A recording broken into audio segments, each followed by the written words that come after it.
কেমন আছো ছোট্ট বন্ধুরা? আজ আমি তোমাদের নিয়ে যাব চুরমুর গ্রামে।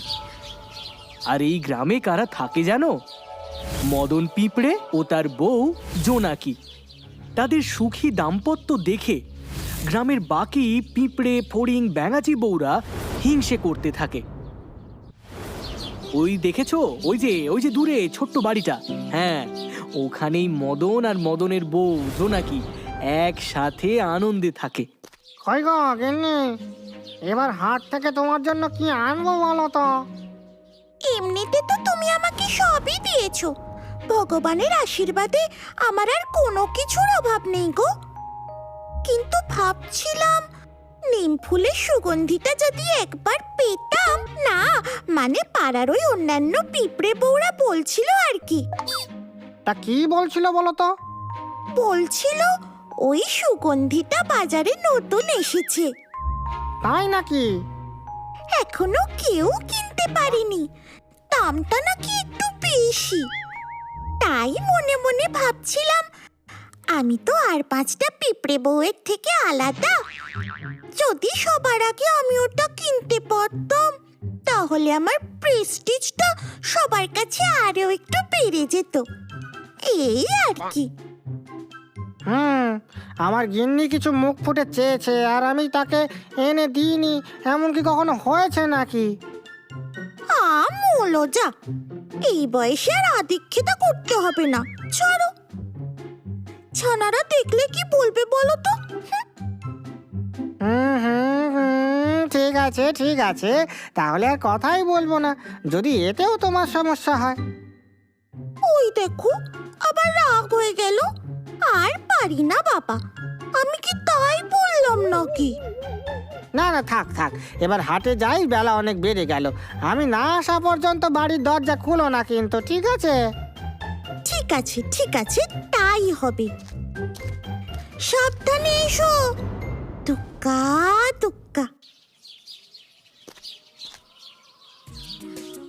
বাহ, কি সুন্দর গন্ধ, মন একেবারে ভরে যাচ্ছে। উফ, আমি আর থাকতে পারছি না গো, কখন যে পাড়ার বউদের এই সুগন্ধি দেখাবো। বাবা, জানো তো আমাদের স্কুলে মাস্টার মশাই আমাদের অনেক গাছ লাগাতে বলেছেন। আর মাস্টার মশাই বলেছেন আমরা যেন বিনা প্রয়োজনে কোনো গাছ না কাটি, কারণ আমরা গাছ থেকে অক্সিজেন পাই। বাবা, ও বাবা, অক্সিজেন কি গো? অক্সিজেন হলো এমন একটা গ্যাস যাকে ছাড়া আমরা কেউ বাঁচতে পারি না। বাবা, কেমন দেখতে হয় গো? বেশ বেশ সুন্দর সুন্দর, ঠিক তোমাদের মায়ের মতন। এই যেমন তোমাদের মাকে ছাড়া আমি বাঁচতে পারি না, সব সময় চোখে হারাই। কি হচ্ছেটা কি? যত সব আদিক্ষেতা। মা, ও মা, অক্সিজেনকে কি তোমার মতন দেখতে? আমি জানি না, যাও এখন ভেতরে গিয়ে পড়তে বসো। আমিও যাচ্ছি পাশের বাড়ি, কার্তিক পিসির বউ আমাদের লেটুস পাতার স্যুপ খাওয়ানোর জন্য নেমন্তন্ন করেছে। চাই সেখানে গিয়ে আমি আমার নতুন সুগন্ধিটা সবাইকে দেখিয়ে আসি। I am very sorry, very sorry, আমার আসতে একটু দেরি হয়ে গেল। হ্যাঁ, সে তো দেখতেই পাচ্ছি। এ আবার নতুন কি? তুমি আমাদের মধ্যে সব থেকে সুন্দর দেখতে, আর সেটা তো তুমি ভালো মতোই জানো, তাই তুমি সবার শেষে এসে পৌঁছাও। না গো, সেই জন্য না। আমার উনি আজকে সকালে হাট থেকে নিম ফুলের সুগন্ধি কিনে এনেছেন, তাই আমি শুধু বলেছি এত দামি জিনিস কিনে আনার কি দরকার ছিল।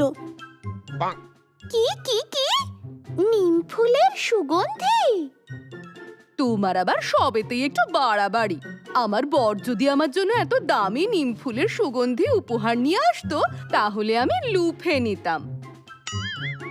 আসলে বুঝছিস না, কত সুন্দরী বউ, তাই ওর বড়কে মাথায় করে রাখে। আমরা তো আর বাপু এত সুন্দরী নই, তাই আমাদের কপালে জোটে না। যাই বলো বাপু, গন্ধটা কিন্তু খাসা। একবার হাতে নিয়ে দেখবো? হ্যাঁ হ্যাঁ, এই নাও না।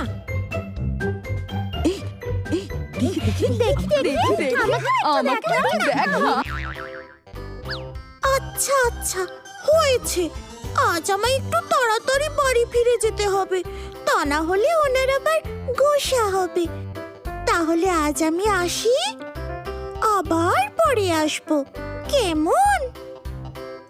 এত ভালো সুগন্ধি পেলে তার জন্য আমাদের একদিন খাওয়াবে না?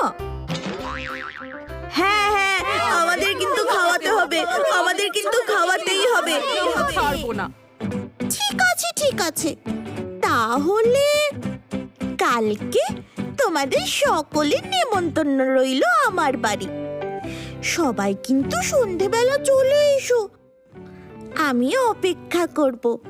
আজ আসি তাহলে। বেশি বেশি অহংকার, এরকম দামি সুগন্ধি আমি বললে আমার বর 10টা এনে দিতে পারে। নেহাত কাজে এখন একটু ব্যস্ত, তাই। তাই না তাই, কি একটা সুগন্ধি কিনে নিয়ে এলো বর, আর তাই নিয়ে আমাদের দেখাতে চলে এলো।